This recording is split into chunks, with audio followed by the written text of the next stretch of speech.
mergo limpat banget nanging matur nuwun.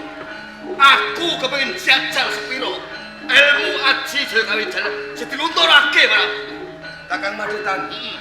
Ora usah nganggo jajal perkara adu Haji Kawijaya. Sebab apa? Aku percaya murid-murid ana ing Radas Liman.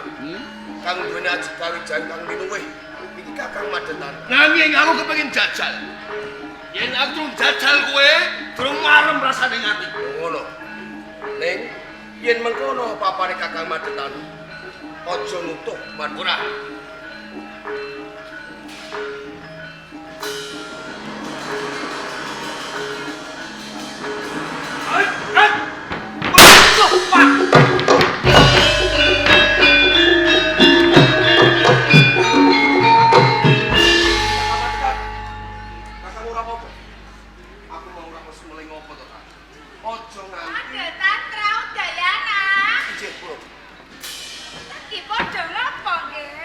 Lembe kemawon gegaden Nyai Calana.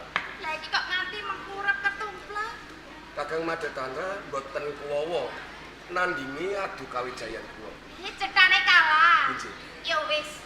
Yen perkara Madhe Tantra mengko aku sing usadani. Iki ngene ya nggih Rudayana. Nggih. Iki mau aku kautus dene gurumu Kakang Parwayan supaya kowe gegulang murid ana si setan kae lho. Yen ngaten kula nyuwun pamit Nyai Ana Calana. karo.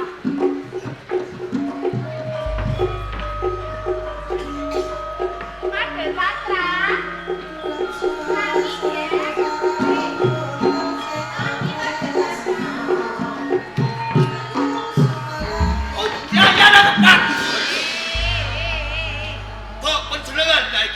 Udayana kang pundi? Napa golek Udayana? Ajeng kok teko. Alah. Ora sembodo karo sumbarmu. Pripun? Lah nyatane iki mau gelut. Aduh, Jaya Kawijaya. Nggih. Kowe kalah to, kowe nganti ketumplek iki mau. Pancen kula ketumplek. Malah diguyu. Lah kok ora guyu kepiye kok kebangetan ha? Pripun? Kowe iki murid-murid sing pernah tuwa. Nggih. Anggonmu manyeswa ning Radas Liman ya wis sawetara suwe. Nggih. Lho, ngadepi murid bocah cilik kaya dene Udayana. Kowe kok keok. Kula dhewe niku nggih gumun. Udayana teng Radas Liman niku nggih siswa lagi-lagi mawon. Mongko kula niki siswa sing paling tuwek. Bareng kula njajal kalih Udayana, kula ketumplek.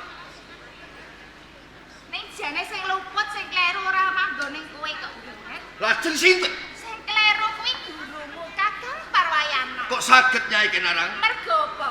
Lek gegulang antarane kowe lan Udayana kuwi timbang cindhe lan mbang ciladan. Yen Udayana timbang cindhe, kowe timbang ciladan nggih. Layak ilmunipun kok mboten adil. Heeh, tak ibaratno ana gelas loro kae lho. Nggih. Sing siji diisi kebak, sing siji diisi separo. Sing kebak sinten, sing separo sinten? Sing kebak Udayana. Sing separo. Kowe Madhe Tantra. Layak gemblung. Wah, Lah ya ngono kok isih kerasan wae manyeswa ning Radas Liman. lah kok mboten kerasan niku badhe nyeswa teng pundi? Monggo Nyai. Wonten ing jagating Bali niku guru sing paling jaduk, sing paling kondang kaonang-onang. Wonten Pulo Dewata niku namung Bapa Si Parwayana. Yen ngono panjang kamu kurang adoh. Kamangka ning Bali kuwi guru sing luwih jaduk bleguduk, luwih dogdeng samaladeng karo Kakang Parwayana kuwi ana. Mas kula mboten wonten. Ana kok. Menawi wonten niku sinten? Pengen ngerti. Nggih. Iya ora teges kok ajan-ajan elek yo nggih. Nggih. Wong jeneng merguru kok sekolah kok bodho wae yo golek guru liyane. Nah, Lah guru sing luwih pinter, luwih jaduk kuwi ora ana loro telu, aku dhewe. pripun?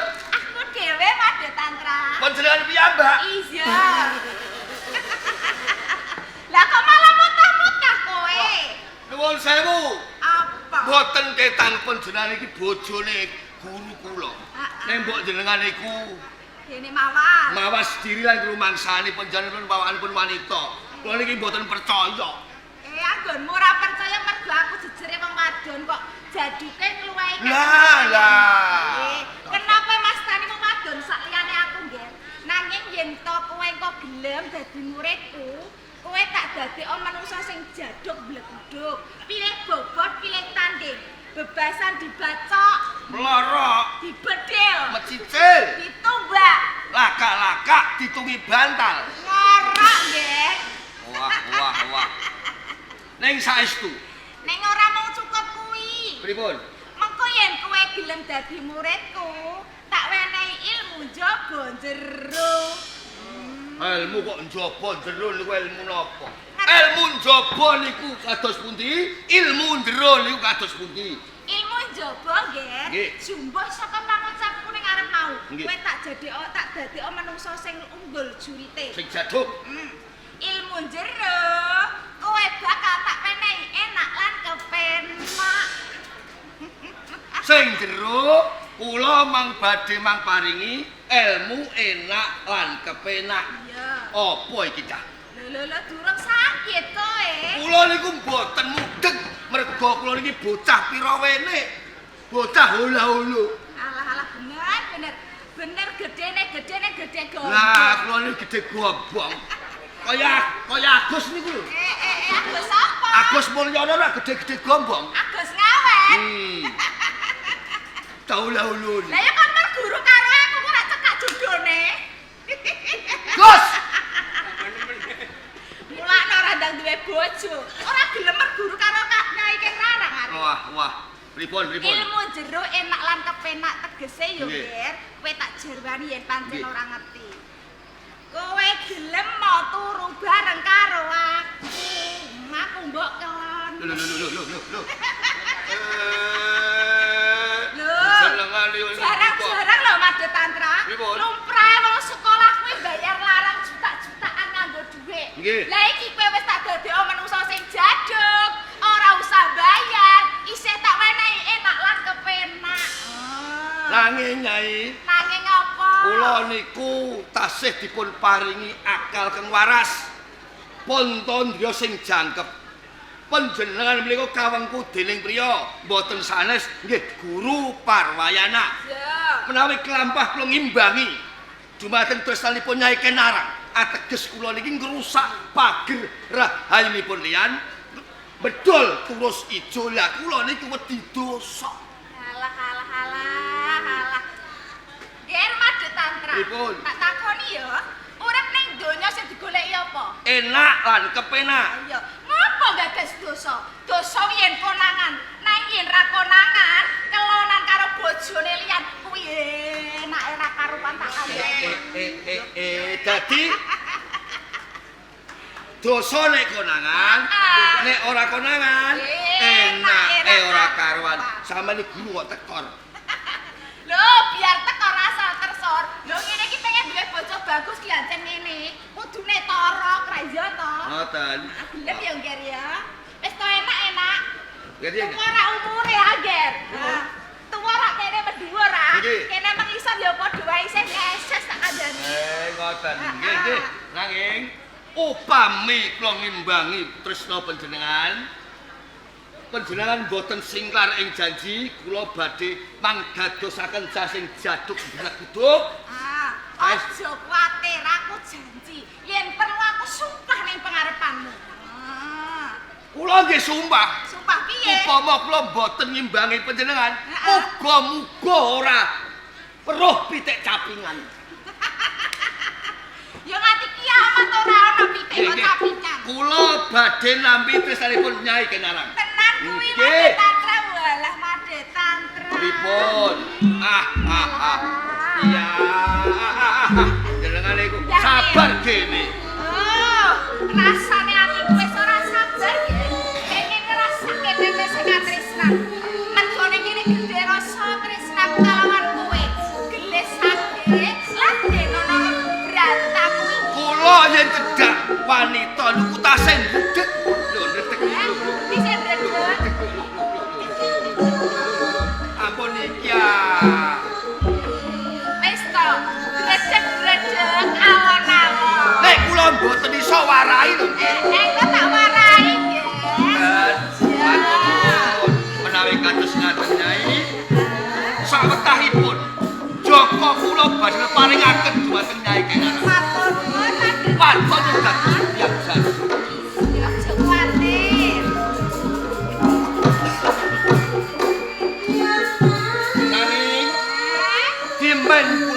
saya sepinten agengipun Nyai Kenarang tresna dumateng kula nyuwun buktinipun. Ngono. Nggih. Apa ya? Nggih monggo kersa. Wayahe. Check in.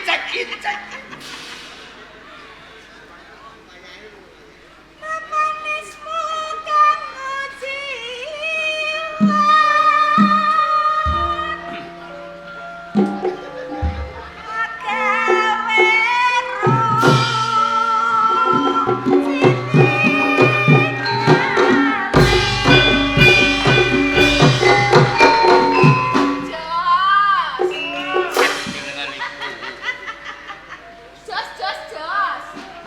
Jos pokoke.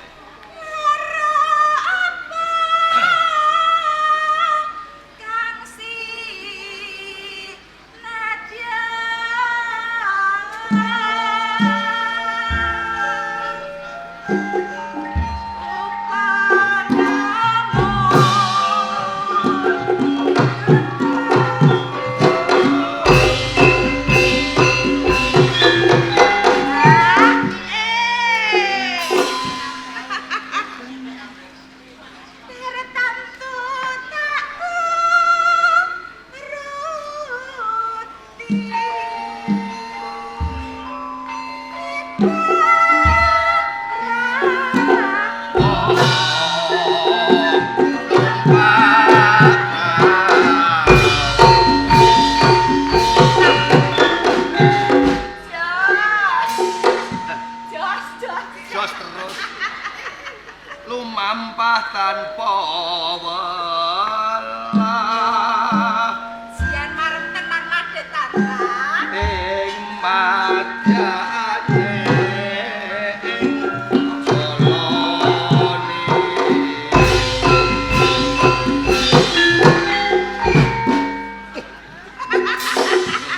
Ambung sithik angger. Didelok cah cilik niku lho. Isin iki. Iya ya anakku delok. Tutupi mripate ya, Ger ya. Bapak Ibu tak nyambut gawe. Atene wong, pakane nyambut gawe dijep iki sorpil. Kemah konjing angkan jole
sampun lampah nglakosi dumateng Nyai Kenarang.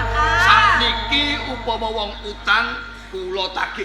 Lha aku kira ndek utang karo kowe kok nagih utang. Lah niku wau janjinipun kula dados tiyang sing jaduk. Perkara janji mau. Lho nggih kadung ilang Joko kula kok. Ya les ngono kok. Lah nek Agus kok Joko resik.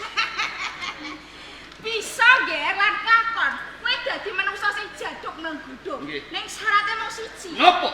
Kowe kudu kacondokan kitab Tripitaka, Ger. Kula kedah kacondokan kitab Tripitaka. Heeh. Teng pundi dunungipun? Mapane ana gedung pusaka Radas Li. Kula tolongi.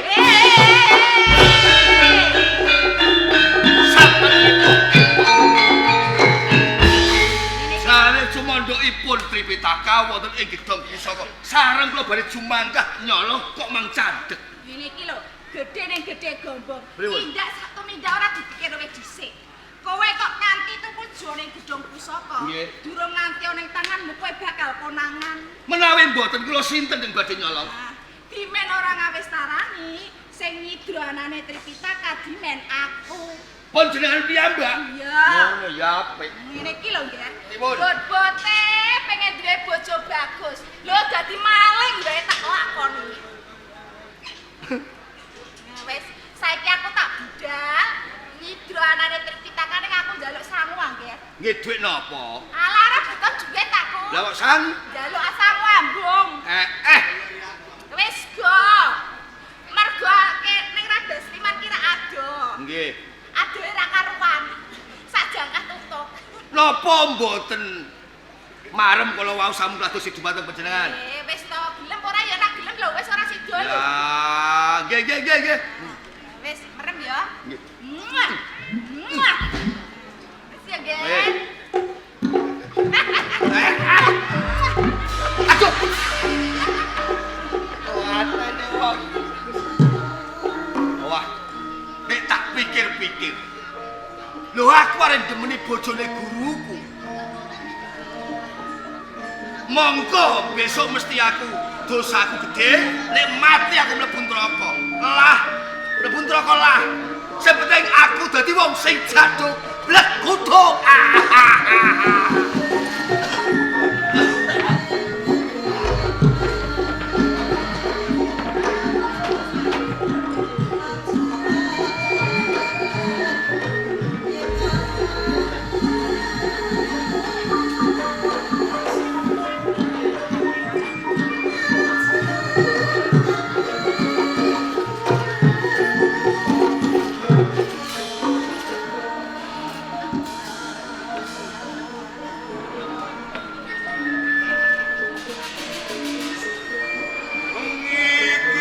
Padepokan Radas Liman kok beda karo adat sabene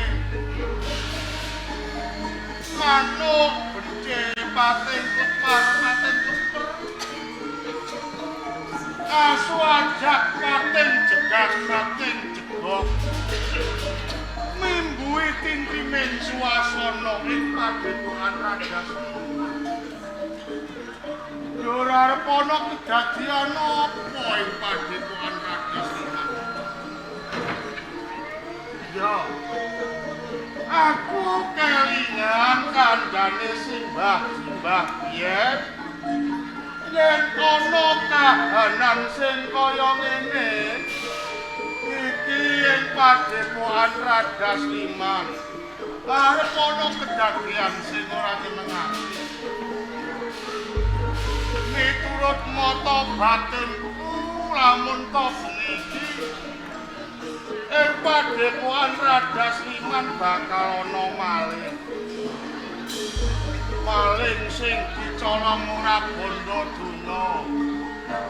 Nanging maling sing dicolong kitab Tripitaka. Ya. Rahayune kok aku isih eling. Mula kanthi kuwi kitab Tripitaka bakal tak singetake mengko malinge ben kecuek.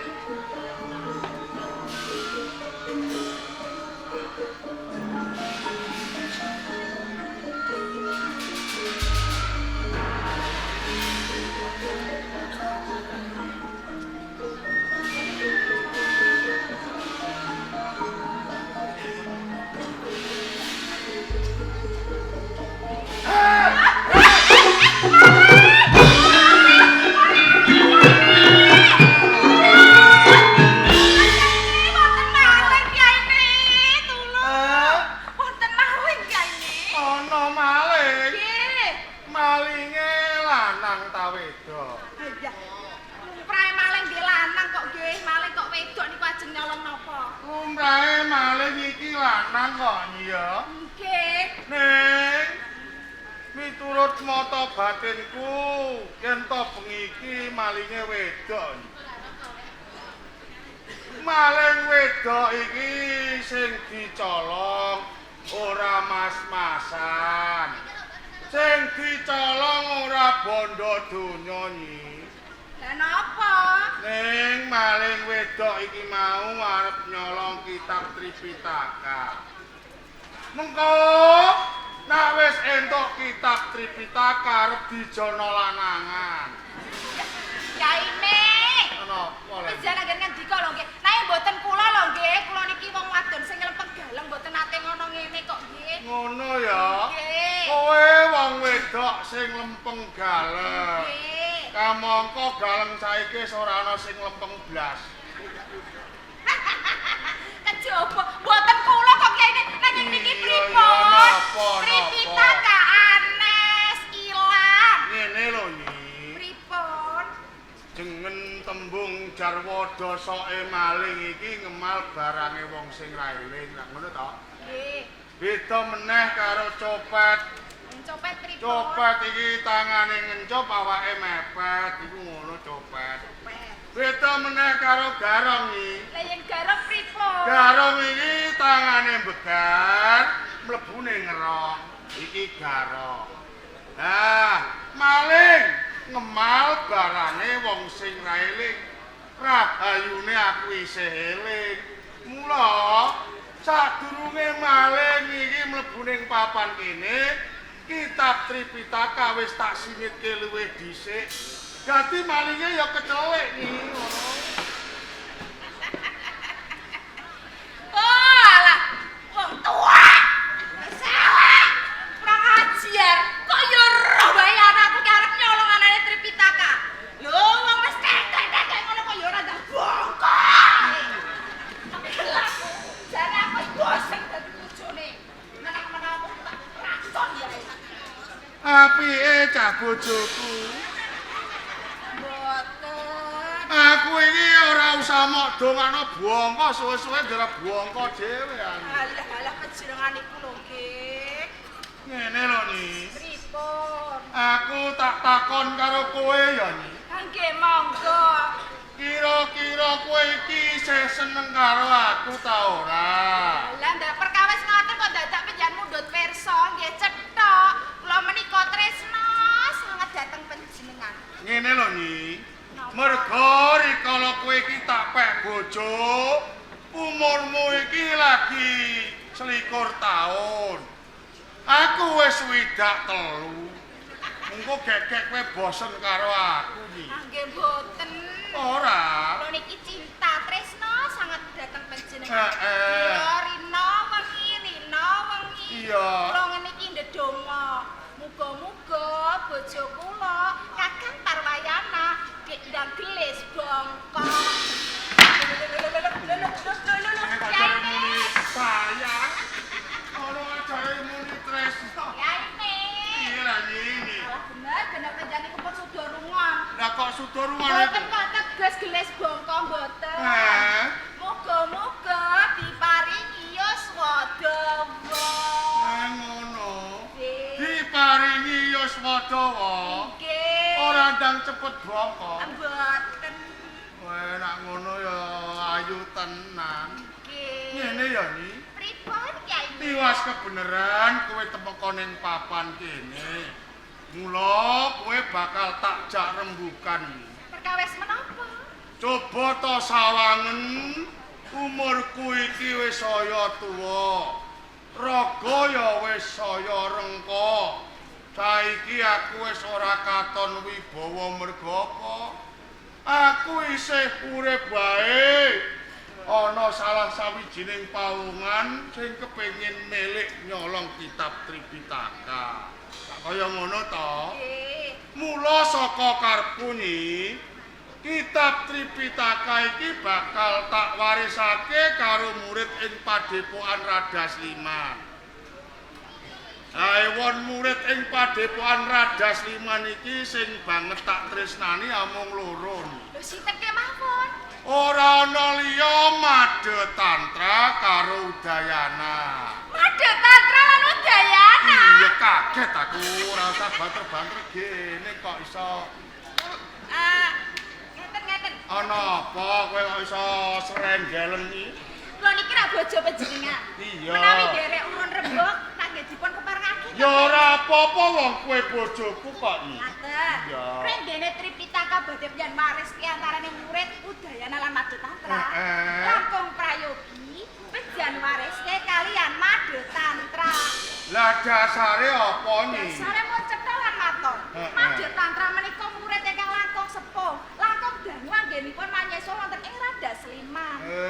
Kuwi dasarmu. Cik. Ya, mergo kowe bojoku apa sing dadi penjalukmu bakal tak turuti. Janji. Janji. Ampun ngapusi nggih. Ora. Mula kanthi kuwi aku njaluk tulung Madya Tantra karo Udayana Timbalana. Ngaten. Ya. Nggih. Kai janji lho nggih Kyai Ning. Iya. Ampun ngapusi. Ampun lali nggih. Ora. Janji. Iya, Cak.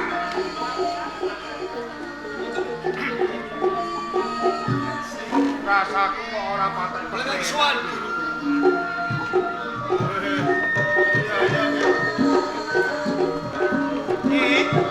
Nggih. Jago. Madya Tantra ndi? Madya Tantra sisih mriki.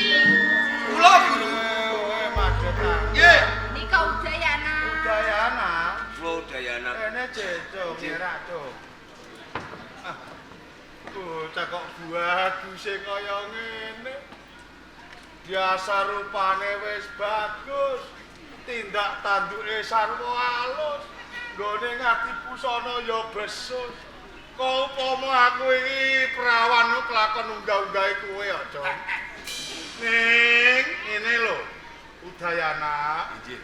Engko kowe iki dupeh diwenehi rupa sing bagus, engko kowe kementhus. Engko tumindak emrakus. Ngerti bojoku ije medhuk engko mok demeni. Nuwun sewu guru. Ana apa? Murid wonten ing Radas Liman menika mboten wonten murid sing rakus. Sedaya tansah ngestokaken dawuh panjenengan. Jujur. Ning ambak-ambak tua kuwi titen kok, Cung. Titen napa? Angger ana nom-noman, irunge mbukung rada mbetet. Iki biasane celutak, Cung.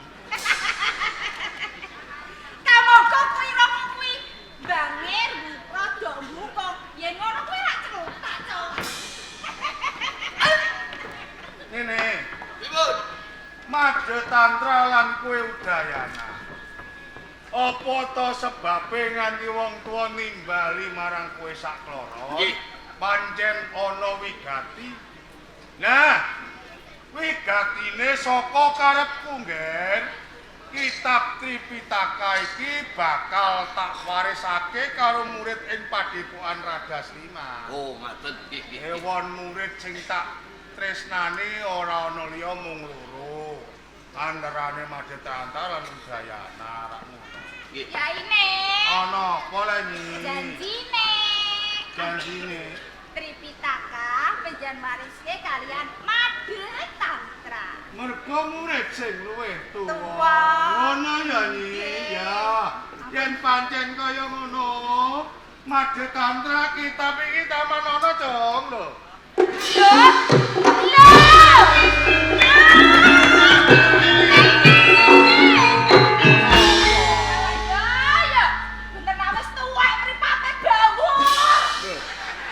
Lah kok kowe bisa kondhok kaya ngono Nyi? Lho piye niku pripun? Piye? Pun janji lho nggih, yen Tripitaka badhe penjan warisne kalian Madya Tantra. Wes tak wenehno bocahe ya Nyi. Ya. Niki mau mboten penjan parike Madya Tantra, nanging penjan parike Udayana. Iya kowe iki kok ana-ana ae to Nyi. Coba piye pirsane? Wes tak wenehke karo Madya Tantra ngono kok. Udayana yo Kyai Ning. Iya kowe iki kok iso ana-ana ae kowe iki. Dadi sing tak wenehi kitab Tripitaka iki dudu kowe, Cung. Mboten, Guru. Ning kitab Tripitaka iki sing nampa Udayana. Nggih. Iki tenan. Nggih. Ya bener nak. Ya bener. Kyai Ning, nyuwun sewu lho nggih. Ana apa lho? Penjan menika apa janji? Janji. Jeneng janji kuwi pinangka utang. Heeh. Utang kuwi kudu nyaur. Nyaur. Yen ora gelem nyaur, so nek mati kecemplung neraka. Ngono ya. Aku tak takon karo kowe, Jin. Takon apa? Nah upama kowe utang duit, upama kowe ditagih ora duwe duit ngono terus piye? Ya semaya. Ya padha ae aku semoyo ndak ra entukno. Ah, Kyai Ning. ngapusi. Nganyel kemawon. Wes meneng ae gene. Kowe iki jane biyen iki mbokmu nyidam gledek ngono wae. Kok cerewetmu ora pakat. Ngene. Udayana. Inggih kula. Aja tok anggap sakwise kowe nampa kitab Tripitaka iki mujudake kanugrahan iki ora. Nanging kabeh kuwi mau pinangka sanggeman sing abot. Merga sakwise kowe nampa kitab Tripitaka kowe kudu nyinaoni isine kitab Tripitaka. Lamun to wis ngerti kono mengko tumengkarake kabeh para menungsa sing durung mlaku ing dalane bebener. Wis to. Nanging sadurunge kowe nyinaoni kitab Tripitaka, kowe kudu resik raga, resik jiwa, adus kramas sumur 7. Lamun to wis resik jiwamu, resik ragamu, lagi sinanono kitab Tripitaka sepisan. Kaping pindhone aja pisan-pisan kitab Tripitaka wal saka tanganmu ya, Nggih. Nggih, sedaya pangandika panjenengan badhe kula estakaken. Ana tindake. Jenengaken kula nyuwun pamit. Sing ati-ati ya, Nggih. Merga ning Padepokan Raja Sliman iki akeh copet.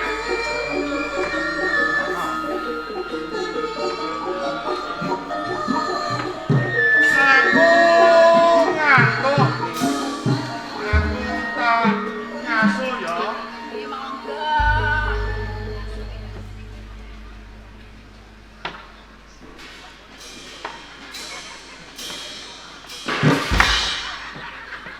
Aku kok arep mau gocoe lha apa lha iki? Mboten. Lah kok tak tangane ngene-ngene. Ala-ala niku mboten gocok. Lah lha apa? Iki mau mergo kula anyel. Tripitaka biyen paringi karen Dayana. Ati kula lara. Iya. Dene waras kula olahraga malam. 1, 2, 3, 4. Olahraga. Nggih. Ora arep nggoco aku. Mboten. Coba nak ngono.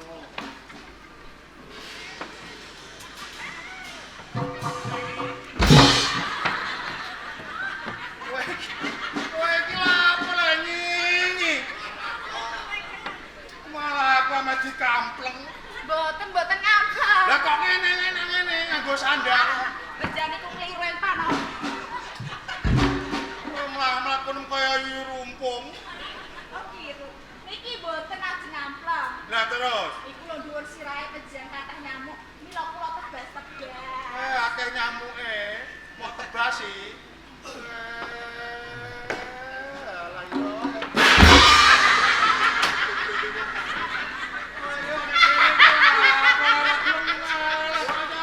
Oh, ala yo. Kita wis tuwa. Bawur.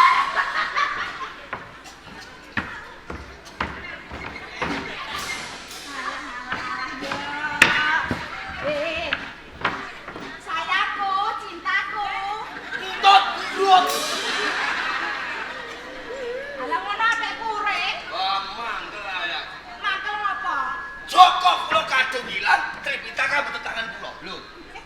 Malah keparenge kaya Udayana. Ya wis sakene lah. Jokone kadung dilana aku arek rejo Tripitaka. Sabar, Jok, sabar ya. Ngene, aja cilik ati. Pripun? Aku ora kurang-kurang lek kudu didaya nanging luput saka panjang kok. Ngene ya, Mbak. Dalan siji kudu golek dalan liyane. Lajeng marginipun kados pundi? Ngene tak bisiki. Malah kaya kula sawa. Dumokno sing tenanan, Go. Oke, pareng.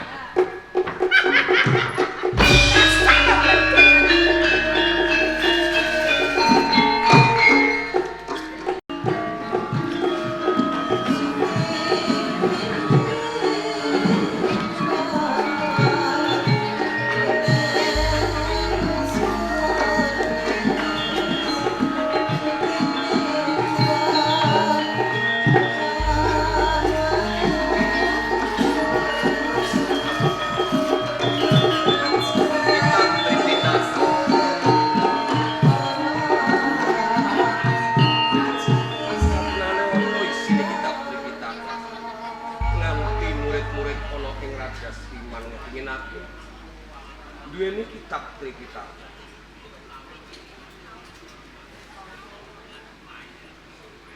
miyos sing isining wida peparinge guru sajati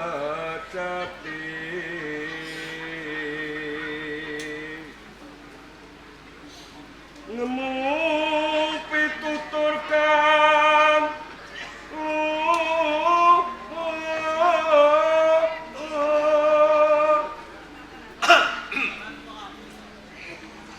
Kakang Madutan Dayana, nganti kaget aku. kowe kaget. Ana wigati apa, Kak? Yo sing dipangapuramu Dayana. Kalamun tekaku iki mau ganggu anggonmu nyinaoni kitab Tripitaka Dalanan pancen ana kawigaten. Satenane temekane Kakang Madutan aku ora ganggu. Lagi wae aku buka. Durung nganti nyinaoni kitab Tripitaka. Ana wigati. Ana wigati apa, Kak? Wektu dina iki kowe katimbalan dening Bapa Guru Parwayana. Timbali marang Bapa Resi Parwayana ingkang supaya ngadhep ana ngarsane. Mligi kowe. Mligi kanggo aku. Ana wigati apa ya? Perkara kuwi aku ora weruh. Oh. Yen pancen aku ang supaya suwan ana ngarsane Bapa Resi Parwayana. Aku titip, Pak. Titip kitab Tripitaka. Mengko yen aku bali katimbalan kawan Guru Parwayana tak jaluk ya, Kak. Kaya ngono, tak jaga kanthi slamet. Tenan lho, Kak. Iya. Ya mangkono aku njaluk pamit dhisik.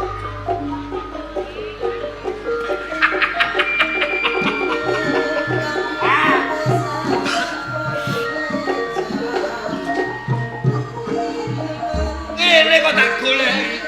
Lah apa? Wong bodho pangane wong pinter. Saiki Tripitaka ing tanganku, aku besok dadi wong sing jaduk mlek-guduk. Kakang Madutan, Apa nekah? nganti kelalen aku. Aku kok iling welinge Bapa Resi Parwayana. Dayana, aja pisan-pisan kitab Tripitaka uwal saka tanganmu. Mula saka kuwi Kakang, kitab Tripitaka tak jaluk Kakang. Segede pangapuramu Kakang.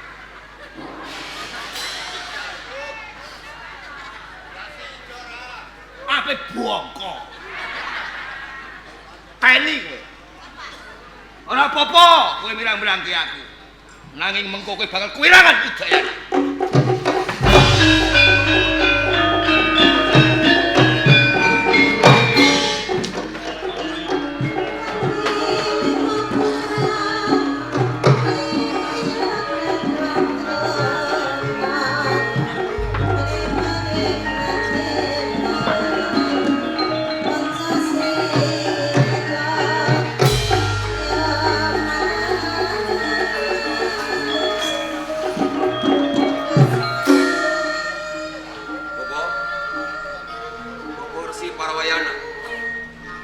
Dayana suwan wonten kersa panjenengan kok.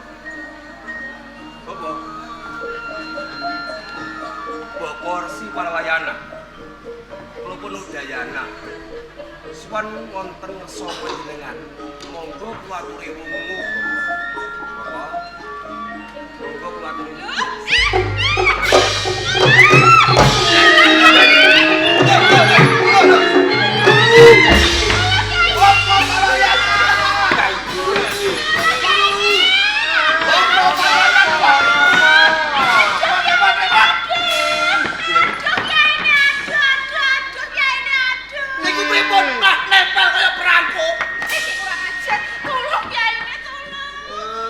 Apa lah nyinyi? Pun kula isin, kula wirang, kula nyuwun mati mawon. Sego jenak kok kepengin mati iki lah. Lah kula pun kewirangan. Lah kok wirang iki ana kedadian apa to, Nyi? Niki murid Pejan Udayana. Mentolo-mentolone wanci wengi kula turu kaijenan. Kula dilimpe dibrek ya ajeng dikeloni jare kula diodol-odol kene. Udayana iki tumindak kaya ngono. Nggih. Arep mrawasa kowe, Nyi. Kene. Iki tenan. Nggih. Wis kelakon ta urung? Derek. Alah urung kok iso. Lho. Nah wis kelakon ngono ya aku nesu wong urung kok. Lho Kiyaine, kok niki bojo lho nggih. Iya. Bojo niku kedah penjan labui. Lho, wonten Udayana badhe tumindak kados ngaten. Jeneng tumindak sepisan durung kakon mesti ana ping pindho. Nggih yen pinuju penjan wonten pindaleman, yen pinuju penjan tindakan kula dilimpih dicolok, kula dikeloni pripun? Lah aku terus kudu tumindak piye iki? Lho mulai kados Udayana lan kok prayugi nggih di dukani diamuk ben kapok. Ngono. Nggih. Udayana kudu diamuk. Nggih. Ben kapok. Ben kapok. Minggir ah. Ajar. Ngono. Nggih. Amuke. Ajar. Guru kabeh kok keloni. Rumah samaku moh piye? Ngono iki ya. Tugane. Mboten Kiyaine. Ora aku ora gelem karo kowe. Rumah sampe kowe bagus. Aku gelem karo kowe nek rumah sampe. Iki jane sing mokon ngamuk iki aku apa kowe lho. Sampeyan monggo dipun dukani. Lah kowe minggir ah tak amuke. Nggih, nggih.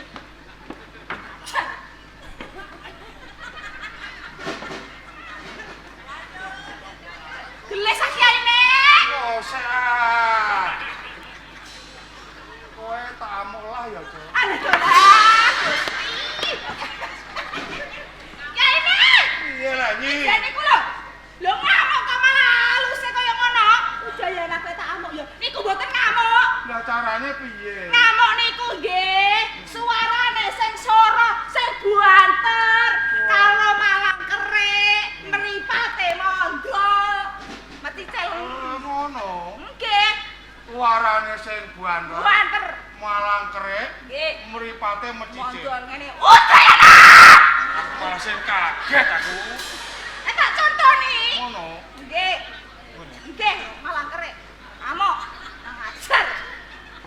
Udayana! Yes. Malih, ngamuk malih. Kowe tak amuk jaweti wis. Kiyaine. Piye lah? Banget. Bener wis tuwa ngamuk ae ora iso. Pon. Mboten usah dipun dukani. Urip kaya Udayana lan kok prayugi dipolo diajar suwajuki kok nggih. Diajar Nggih. ben ku apa? Ben ku apa? Ngono. Nggih. Iya nek Ajar wae iki.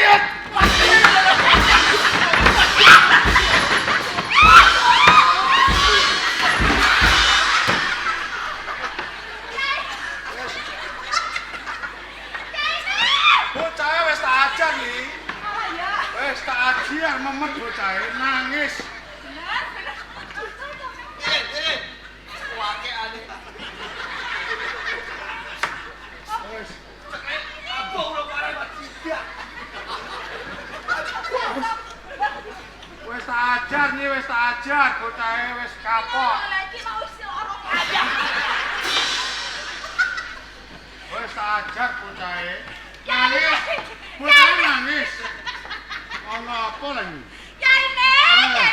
Bener nek menjadi kompor lamur nggih. Lho, kok lamur? Lho sing sampean ajar dudu Udayana. Ah, Udayana sing tak ajar. Dede. Nanging made tantra. Kowe Niku iki kok ono-ono ae kowe iki. sikile protol. Napa? Kene ah. Sikil ulung mari mbok idak. Kene ah. Pripun? Sing tak ajar iki mau sapa to? Pripun? Sing tak ajar mau sapa?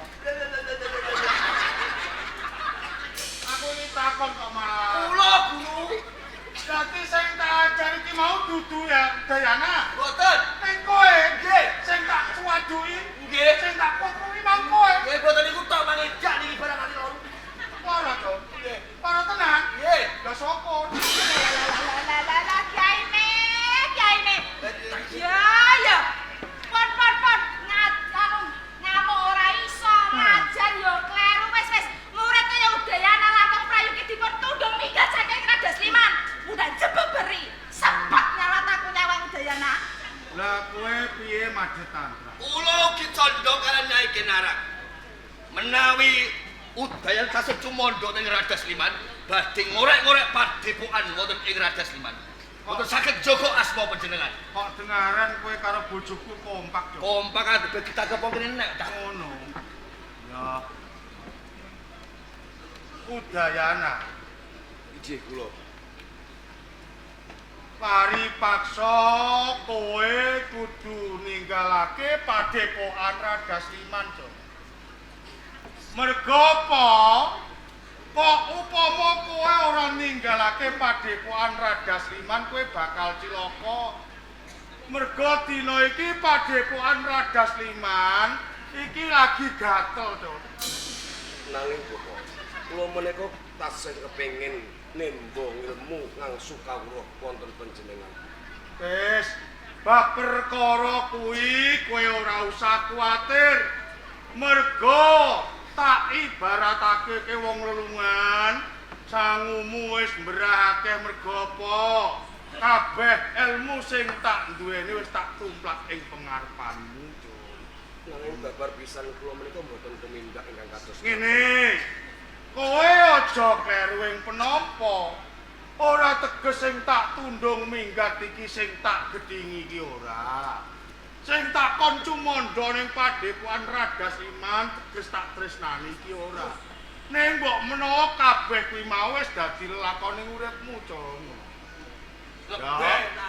Mula kanthi kuwi ben slamet laku jandramu sadurunge kowe ninggalake Padepokan Radasliman, kowe bakal tak wenehi donga slamet. Sedaya pangandika panjenengan badhe kula Ngadeg ya. Rapale mok cekal, Cung. menapa? Rapale ngene tok. Becik ketitik ala ketara. Becik ketitik ala ketara. Ala kok dudek kula. Lah kowe ning kono kok. Ya, kok ngono tok. Cek ketitik, ala ketara. Kaca sithik ayo nanggap payu banggolo. Wis tindakno, Cung. Bapak, yen ngaten kula nyuwun pamit. Ya. Aja nangis, ngomong aku kudu nangis iki lho. Alah. Bot jenengan usah nangis. Ora nangis elek nangis. Kula badhe ngajake rapal. Ya. Becik ketitik ala ketara. Becik ketitik ala ketara.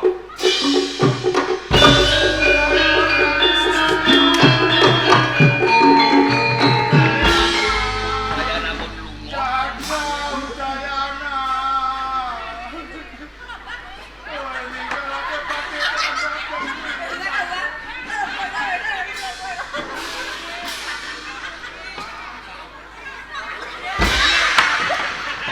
iki gak lapo ae cacah.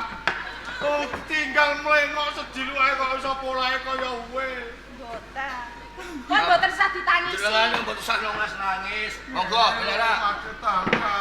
Murid kurang ajar. Apa sebabnya kok aku nganti nangisi lungane Udayana mergo aku kelingan, Cuk. Kelingan apa? Mergo saben aku iki arep pakung. Alah. Kaya babi ya, Pak. Adus lho adus. Sing godhokno banyu iki Udayana. Oh. Upama awakku krasa kesel sing mijeti iku Udayana. Perkawis menika manggetuni. Iya. Guru sak lunganipun si Udayana. Heeh. Kula saguh dadi lirune Udayana. Mengke nek sampean kesel kula peteki, sampean ajeng adus, kula godhoke banyu, kula gebyurke panjenengan. Lah aku malah kaya pitik brondoli. Maksude nggih diparingi banyu adem. Anget-anget. Anget-anget. Ya, ngono ya, Cok. Lah nggih. Aku pegelen nek dong pijeti ya. Pijeti ale aja ngono ah. Ngene ya, Cok. Kene ning pijan. Iki lho. Iki arep ngejeti awake nek wong. Ngene ya ini. Pripun kiyaine? Sawise Udayana ninggalake Padepokan Radasliman. Nggih.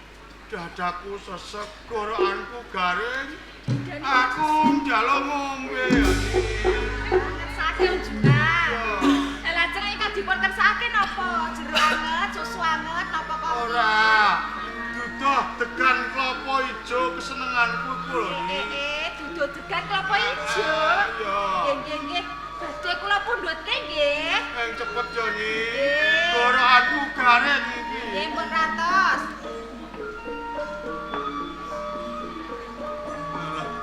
Lek, lho Napa jenengan purun arah? Aku wis bae ngombe arak suwi. Kowe iki aja ngono terus. Kok iso senengane kok ngono ki. Jebule ya tangan empuk, Cuk. Lah nggih.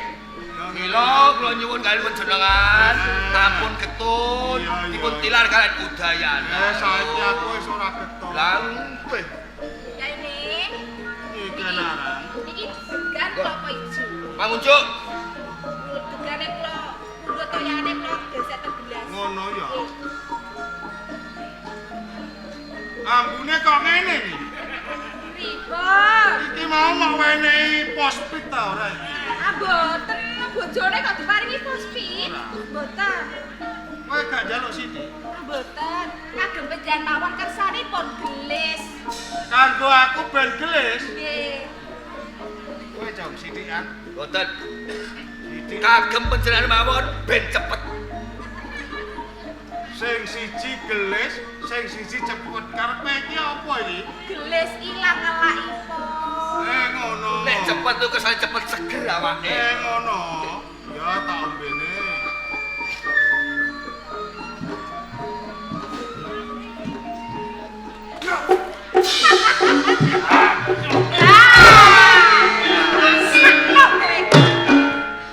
Iki nara. Apa? Sakwise aku ngombe duduh degan klopo ijo. Dadaku rasane panas ten kramyas. Kok wenehi apa kuwi mau nyai? Pengen ngerti? Duduh degan kelapa ijo iki mau tak carupi obat tikus.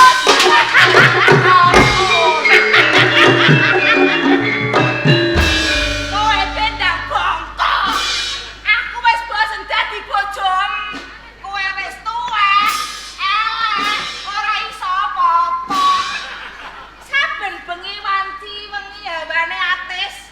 Aku pengen mbok keloni, isine mau isa-isik mau wolak-walik keren-keren blok.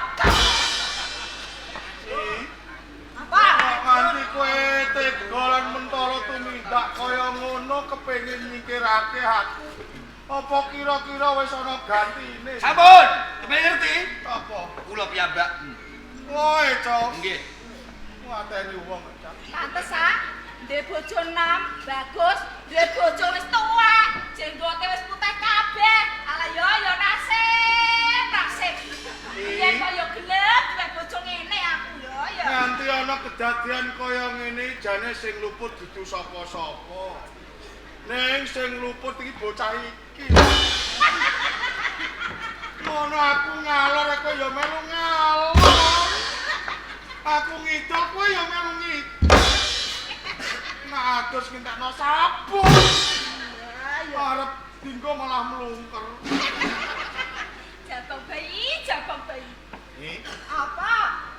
Jebul kok kaya ngono tumindak lan pakartimu. Kene. Dadi menungso sing kejem, menungso sing wengis kowe. Urip ning donya nek ra kejem wengis kanggo kalah-kalahan yo mati dhewe. Wong wadon kaya kowe Apa? iki ora pantes urip. Wong wadon kaya kowe pantes diajar ben kapok kowe. Alah, tembungmu kok ape ngajar. Kowe kuwowo, kowe iki wis tuwa ora iso apa-apa. Ambak, Aku nek ambak. dituwak nganggo teken ae sempoyo ngene. Ambak aku wis tuwa. Kowe ora ngerti biyen nomku. Aku iki jeger pasar wage tak kandhani. Alah, ora ngandel. Lho. Kowe kok ngandhake yen biyen nom-nomanmu mantan jeger pasar wage Iya. iki aneh apa? Pengen ngerti titikane. Ya. Lah iki apa tatoku? Siapa bayi? Jadi wong lanang yen ana tatone ning kene kuwi mantan preman meter. Jeger ngono. Nadyan kowe mantan jeger, aku ora wedi. Piye? Aku isih nom seroso. Wong wedok kaya kowe Aku iki. yo iso ge, ape lapok kowe. Ciri wancile gino mati.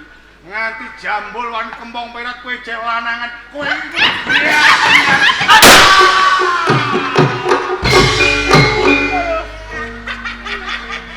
Rasakno kowe. Bongkok kowe Parwayana. Nah, carane ngene ya cepet tenan iki. Madetan. Apa? Kok jebol kaya ngono tumindakmu, Tak ibaratake aku nandur pari tukule alang-alang. Aku nandur kacang ning tukule rawi. Bebuden becik sing tak tandur karo kowe ning nyatane piwalsmu kaya ngene. Kowe iki mbok eling Madetantra. Biyen nalika kowe iki tak temu ning pinggir dalan, awakmu gudhek tok. Wah semane. Kowe tak rumati dadi bagus ning nyatane kowe mentolo karo aku. Ya, ora apa-apa. Mula kanthi kuwi rungokke sepataku kanggo kowe, Madetan. Apa? Besok patimu saka tangane wong wadon sing tak tresnani, Madetan.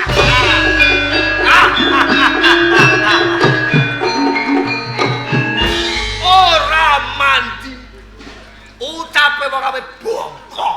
Bener lek. Lan kowe iki Nara. Apa? Aku ngerti apa sing tok karepake. Nganti kowe tegolan mentolo gendhu sangkuk karo Madetantra kepengin nyingkirake aku. Lamun to aku mati, kowe bakal dadi rondo.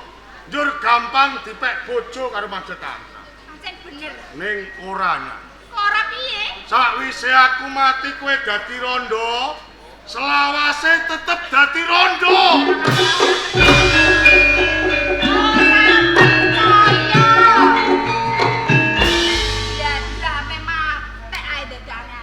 Sakwise mengko aku mati, arwahku moh cumondhok ana ing padepokan Radas Liman. Mergo aku isin aku salah sawijining guru dikhianati bojo lan muridku. Kok upama mengko aku mati, arwahku bakal mabur. Piknik. Ya bayi. Ana arwah kok piknik. Mabur piknik ning Gunung Kawi. Mula kanthi kuwi rungokke sepataku. Lamun to besok ing Gunung Kawi ana wong wadon lan wong lanang ora mukrime, wani tumindak selingkuh, bakal cendak nyawane.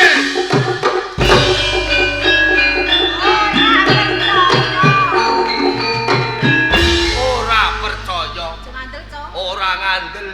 Blas ketipas. Wis mati tau belum? Wis takoni.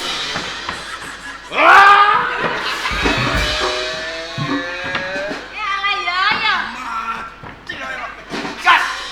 Mati ngerti nak ninggal barang sing ngene kaya kowe eman. Ya wis tak Nyai. wenehane sithik ben dienggo arwahe piknik, Cok. Tak dumukne ya, Cok ya. Lewat ngoten lho. Ya, wis tak dumukne nya. Wis sampe piknik ya. Was. Pun perkara batang nek sadusi kang baku golek itu pitaka. Ya, Cok.